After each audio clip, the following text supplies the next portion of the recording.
did you see the stun bar just now? It's actually like cover all the HP. I didn't even see the HP. Seems like the stun bar is still a little bit spooky. Oh, Ifrit taking a raise to the face as Kataro shoves in past the tier 1 tower. Already 9-2, but this might be too deep as the Fortune's End starts things off, and Templar Assassins waiting for the tower to do enough damage. Yeah, we were talking about setting a trap, and that is actually the first trap, almost be the first blood. Drags it. Axel caught and now damaged up. There's the last word coming in. They'll disrupt up the other target. Might still die here though. The right clicks are dangerous. The purifying flames are even more so. Dead. 2-0 already. Seems to be a very good start. There's a haste. There's a DD. It's still a good rune, but you look for that haste rune, the kill rune on the Templar Assassin as arrow lands down towards the bottom spot and stun comes through. I don't think the Warlock's going to be saving the Oracle this time. As 3 heroes pair up nicely there from Infamous as they go in for another. No block there from the Illusions. Close to it though, but Razor joins the party. Comes in with the damage. Looks for the clicks onto Stinger, but he's a quick little sanking with his brown boots and top lane Lifestealer is beating this Bat Rider very, very easily. 30-12 up against the 9-1. Oh my god, yeah. This 1v1 is why they've been able to go for the defensive or the aggressive tri-lane as they do get the disruption down. The arrow with the Burrow Strike will land. And this Warlock in a ton of pain as the right clicks come through from Mirana to finish him off. In the meantime though, Cyclops, the TA died 1v1 to Shadow Fiend. That solo kill, huge for Katara. They know the TA is running through the dire jungle. Not finding a pick-off there. As Lifestealer jumps out, Razor too far forward with the Razors coming through. Shalom is dead, the heal not in time, and Warlock, TP, get out. No, I don't think so. Yeah, just do some TP, but his teammate is there, so they're just gonna try to turn the things around. Bat Rider coming in with a Firefly, turn from good to bad, from bad to good. Actually, Benjaz running away, died because he got stabbed by ifrit. The bait. Yeah. The bait of the Warlock. It was a tasty treat, but if you're playing, yeah. It's not just for spectators. There's pro players complaining about it. To get rid of the HP values as top lane, Moonlight Shadow to try and stop the aggression, but the sentry's there, and Ozil sets up for his team with the help of the Bat Rider. Picking off that Mirana, meanwhile, down in the river. Fight's not actually over yet. Can SD get away from this? Oh. He's juked a little bit around, and Warlock has no stuns. They can't slow this one down. Axel, he's got disruption. You can put it onto the Razor, or you can try and TP out. I'm not sure this is going to work. The final clicks come through, and Razor finds the kill. I think you have to try the disruption into TP there. Ooh. You can't just naked TP. Maybe they thought, and maybe even we thought. Well, they are all Mexican teenagers. What do you expect? You gotta go hard. Armor for Lifestealer. 12 minutes in. Oh, a top lane. Seems like might be another clash over there. King Taker jumps in. Double damage. Almost killed him.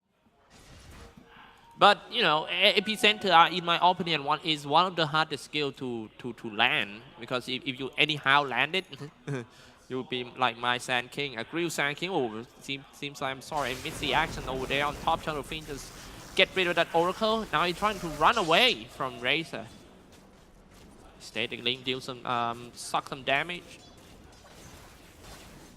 SF wants to go back in once the Shadow Blade is off cooldown once more. Bat, though, has already lassoed up the Mirana, and there's no one to save him. Shalom with all that damage drain. 94 bonus. Burrow Strike in with the Lifestealer inside. They turn it around, but he equally skates there with the Golem. Drops it on their heads, and Stinger's full retreat. Turns to hit into the Razor. One and another. Pilo cannot get the last hit. He can't finish it off. They focus the Golem, but in the meantime, Benjaz chases the Bat Rider down. There's no blink. There's no escape. There is only a little bit of a juke here, and he's managed to do it. They can't find him. The pings come out 24 seconds until they can TP away, and Pilo keeps sprinting. He can Firefly in 7 and then maybe get himself away, but the Rage Creep sees him! The Rage Creep spotted the escape. Shadow Fiend on the hunt.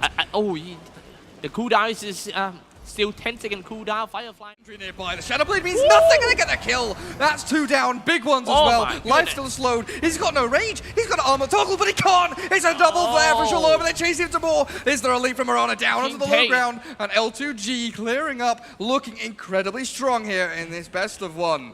Whoa, then that's the first 10 kills go to team Learn2Gank too, you know. My goodness.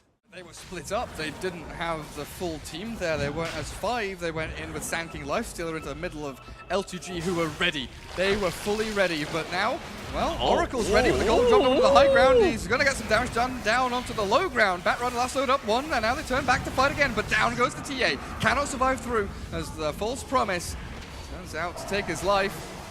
Shadow Fiend right-clicks into the golem. He's actually in a situation where he cannot run away. Does he have another invis? Shadow Blade not there just yet, and Stinger. Burrow Strike and cooldown, so can't save his buddy, but still it's a 3-for-1 so far as the turnaround comes from ST. Burrow Strike in, Stinger looks for the Warlock. Batrider's here to save his buddy though. Flame breaks and blinks at the ready. Stinger gone. Fatal Bonds are down, and Axel, what's he doing? He's stuck here alone. There's no one to save him. Lifestealer's middle lane farming. Creep Cyclops. He does not want to help his team apparently. He's running over here now, trying to get in for a kill onto the Warlock, but he TPs away, succeeds and gets back to the fountain. And Benjaz, you've got to wonder who made the call for Lifestealer to sit mid and hit creeps while everyone else is hitting heroes. That is actually from winning to losing. You know, Infamous just did so well to get rid of that Razor. On the Aghanims as disruption stops the TP of the Warlock. Should be a simple kill. There's really no way the Warlock can juke himself away from this one with all the magic damage done, and they keep the Lifestealer inside of the Sand King, so there's that invisible threat. The Burrow Strike first, because it take the damage of the Burrow Strike and then in phase out. If he survives from that 2 skills, then he can use the ultimate. I'm sorry, static link. That's gonna be the big team fight right from that. The Roshan pit dropping low. No! Gone so quick, no more damage. Dealer Stinker trying to walk back to the high ground. He's just gonna get away. Oh my goodness, Axel.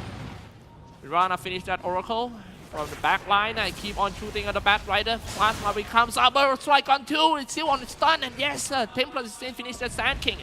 Next one is going to be King Taker. It seems like Infamous positioning is not good at all in this team fight. King Taker died, killing spree broken by the Warlock because of the negative shadow word.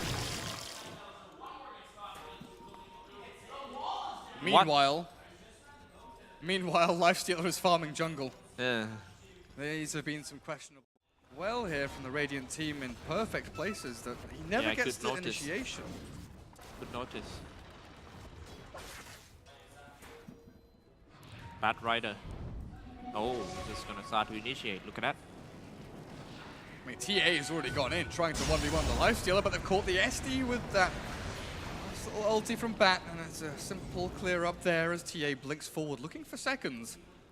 Hungry TA. I still cannot stop laughing about Skate last game, Naga Siren, man. And now this game where he's 2-3 and 12. Yeah, not bad, right? Yeah, having a Warlock. You know, last game. Oh wait. It's just an epicenter into stun there from Stinger, finding the Batrider, but again, good placement from Infamous, finding that kill. Stinger TP not successful. 2 damage dealers from L2G are there, ready and waiting to find the counter.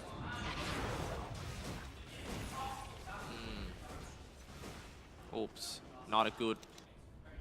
Man, it seems like Infamous keep on doing some mistakes. Yes. This is actually the first time in the 24 minutes since the game started that Team L2G take the lead. You take a look at the graph.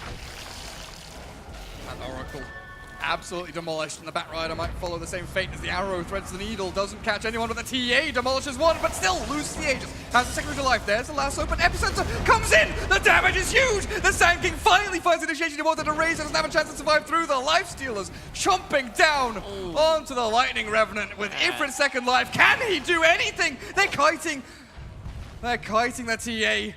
It's a 4-for-1, perfect movement there from Infamous as they smoke towards tier 2 middle lane with a Golems. I get flamed all the time because of coming from Thailand, you know. So I kind of get used to that. Oh, that Burrow Strike in. It might be a very easy kill, but very nice save by the also Plasma Field comes out, but it's more like a Plasma fail over there. Didn't hit anyone. And Kotaro is just gonna run away. Oh, release the ultimate. Dive with him. Menace, oh, let's see. They want to continue as well.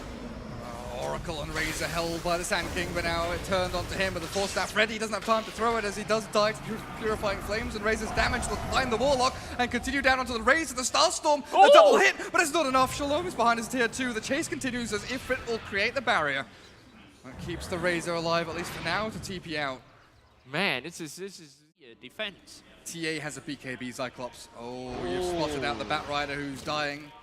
To the Mirana, blinks away and dodges. Cheeky little guy, Pillow, now in the Roche Pit, but in the meantime, the damage is dealt on the other side of the map. Shadow Fiend demolished! Whoa. The TA with the splash of the Side Blades clears him out. The Razor now running away from the Lifestealer, and it looks like it's the end of days for him. As Benjaz, he's doing a lot, but Templar Assassin's still alive. Good stun, gets himself out of danger, out of harm's way, but the chaining is here. Arrow lands, Burrow Strike with the epicenter will take down Ifrit with a mega kill streak with it. And Infamous, they find the weakness in L2. Or start with something like Aether Lens to increase the range. There were so many times that Pillow jumped in, but he can't reach. It's just like your arm is too short or look something. at that. Perfect placement. Straight into the side as Pillow. False promises forced onto him. The leap away from Mirana will keep her alive for now. Does Batrider die? He does. Oracle had spells to use there to maybe try and heal up, but maybe the call was that he's dead for L2G. Get into position to fight on low ground, so instead they hold the high ground. Stinger blinks forward, out jumps Lifestealer. Batrider yules himself in the air. Kataro, there's a sentry placed, but he's still going to raise them down. In come the Golems, and that's the Sand King gone, but the Manta still left. Kataro turns the face, kills the Golems one by one, and he's going to get himself away as Benja's getting his damage drained, but they've still got this SD ready to turn with the disruption. The Force Staffs have got them out of harm's way, and L2G are going in way too deep. They're going to get picked off one by one. They are not fighting as a team, and now it's a 3v3 where Shalom gets shredded. Lifestealer doesn't give a damn about anything that L2G's throwing at them with a stun.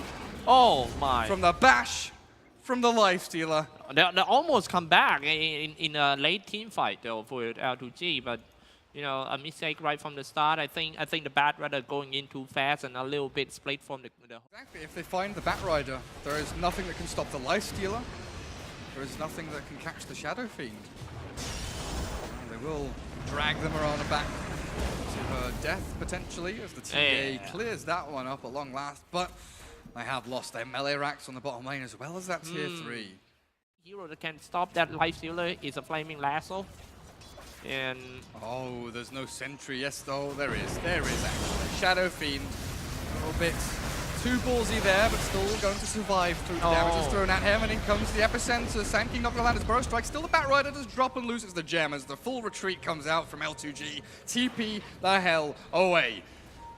Because Infamous, the horde of heroes, it has arrived. They're coming knocking at your door. They're looking for a little bit more here as the Razor retreats back up on to the high ground of his top ramp. Not sure if Infamous can really push here into tier 3s, but apparently in come the Golems and Lifestealer dropping very low. The TA, but there's the E-Blade! That's not good for the Templar. She can't deal damage through it, and 1, 2, 3 punch! Kataro clears up, Daedalus damage incoming, and this might be it for L2G. Infamous, I think Cyclops, so they've finally broken the barrier the Mexicans put up. oh my god, it seems to be a very close game, but yet it's about to end in only around 35 minutes. It was very, very close. A great fight put out from L2G. Infamous just a little bit too strong. Their decision-making a little bit too crisp here for the Mexican team to actually deal with. Celebratory Requiem of Souls there from Kataro as GG is called. And L2G do tap out. But Infamous continue their winning streak. Yeah. A little bit of a hiccup in that game, though. Definitely proving they aren't maybe